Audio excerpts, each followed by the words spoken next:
Nestek.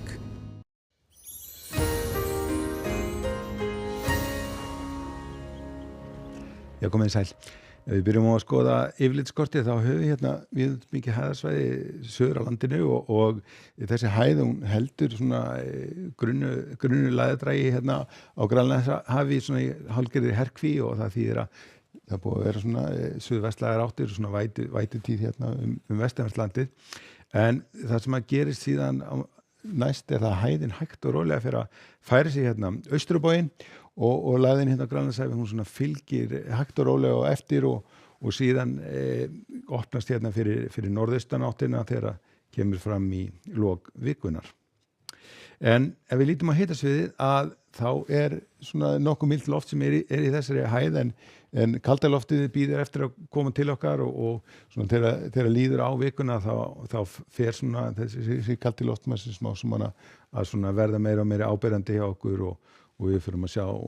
svona hita tölur í kringu 2-3 stigum landið norðanvert þegar kemur svona fram að helgi.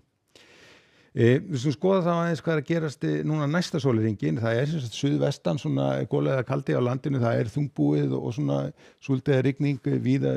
vestanvert landið og næsta sólarhringinn verður svona þetta nokkuð svipað, það er þetta úrkomukerfi er svona að fara yfir landið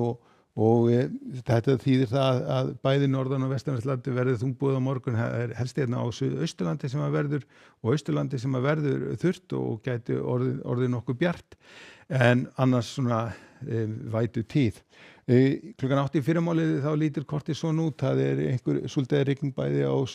norður og vesturlandi, þurrt og bjart hérna undir Vatnajökli. Hitatölurnar svona í kringum 7-8 stigin nokkuð víða en síðan þegar við skoðum hvernig þetta lítur út klukkan 18 annað kvöld þá er svona aðalskilin svona að koma sér norður á landinu, það verður þá svona mesta vætan hérna á norðausturlandi en svona byrjaði að stytta upp hérna á bæði og suður og vesturlandi og hitastigin svona í kringum 8-9 stig. Nú síðan áfram á fimmtudaginn að þá er norðaustanáttin farin að láta sig kræla. Lægðan miðjan er komin hérna núna suðvestur á landinu og skilin frá henni liggja hérna við suðurströndina þannig að má gera ráð fyrir því að verði vætusamt á Suðurlandi en aftur á móti svona nokkuð þurrt norðanlands en þar verður svona austan og norðaustan strekkingur og hitatölurnar eru svona byrjaðar að síga niður á við. Og síðan áfram á föstudaginn þá erum við orðin laus við öll úrkomusvæði, það er farið að létta talsvert til á landinu, orðið bjart veður hérna landið vestanvert meðan að það er þungbúið á Austurlandi og hitatölurnar koma niður undir 2-3 stig hérna norðanlands en svona hlýrra landið sunnanvert. Og staðan breytist lítið fram á laugardaginn áfram verður sólríkt hérna landið vestanvert, þungbúið austanlands en svona svalt í veðri einhverjum landi norðanvert og svona heldur hlýrra á Suðurlandi.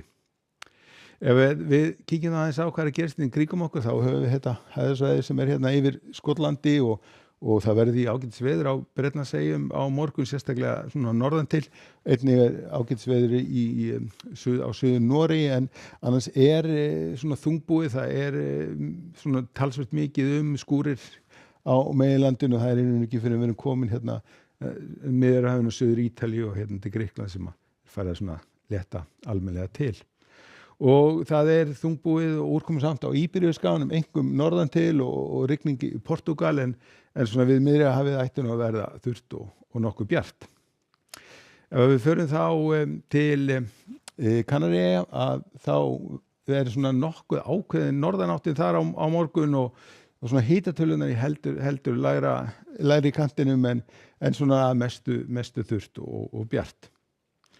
Og síðan ef við förum vestur hafa þá er svona skúraleðingar hérna við austurströndina sem teygja sig hérna alveg niður á Flórídaskagann en síðan er hæðarsvæði sem er ríkjandi og því er víða mjög bjart og hlýtt hérna vestan til. En við endum þetta þá á korti morgundagsins. Það verður sem sagt suðvestan svona góðlega eða kaldi hjá okkur og væti tíð svona sunnan á vestanverðlandið en suðausturlandi ætti að verða mestu þurrt. Við skulum láta þetta duga veðri, verið sæl.